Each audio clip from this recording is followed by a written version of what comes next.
Bonsoir.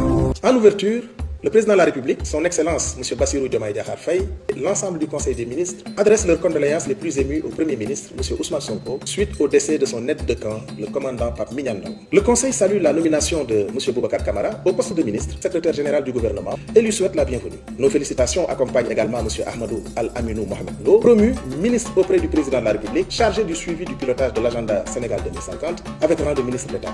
Sur le plan religieux, le Daka annuel de Médina Gounass s'est déroulé dans d'excellentes conditions. Le chef de l'État remercie le Khalif Thierno Amadou Tidiane Ba, les fidèles et le gouvernement sous la direction du Premier ministre pour leur mobilisation. Par ailleurs, il salue la tenue à Dakar de la 5e Assemblée générale des évêques d'Afrique de l'Ouest et réitère son soutien à Monseigneur André Gueye, nouvel archevêque de Dakar. Concernant le dialogue social, le 1er mai a été marqué par une avancée majeure, la signature du pacte de stabilité sociale pour une croissance inclusive et durable, fruit d'un consensus entre le gouvernement, les syndicats et le patronat. Le président de la République félicite toutes les parties pour ce progrès et insiste sur l'importance de respecter les engagements tout en renforçant les mécanismes de suivi, notamment via le Haut Conseil du dialogue social. S'agissant de la presse, le chef de l'État invite le gouvernement à intensifier les concertations pour accompagner la modernisation du secteur face aux défis du numérique et de l'intelligence artificielle. Une réflexion sera menée sur le code de la presse et un cadre rénové de financement des médias de services publics. Enfin, sur l'eau en milieu rural, le chef de l'État demande des mesures urgentes pour améliorer la distribution avec un suivi régulier par le ministre en charge de l'hydraulique.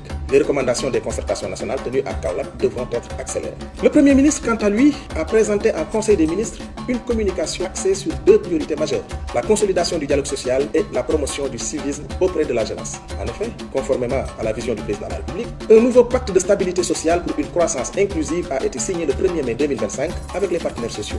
Ce cadre vise à garantir la paix sociale, stimuler l'économie et renforcer la protection des travailleurs. Les ministres concernés devront finaliser d'ici fin mai 2025 les textes organisant la mise en œuvre du pacte de stabilité sociale, accélérer les réformes dans les secteurs clés, notamment dans le domaine de l'éducation, à travers la digitalisation intégrale des actes et procédures administratives avant la fin de l'année 2025, la gestion des carrières, l'accélération du processus de réforme du cadre juridique du secteur de la santé et de l'action sociale, ainsi que la ratification de la Convention de l'Organisation internationale du travail sur la violence et le harcèlement, et intégrer les engagements financiers dans la prochaine loi de finances rectificative. Avec 75% de la population âgée de moins de 35 ans, le Sénégal mise sur l'éducation civique et l'employabilité des jeunes.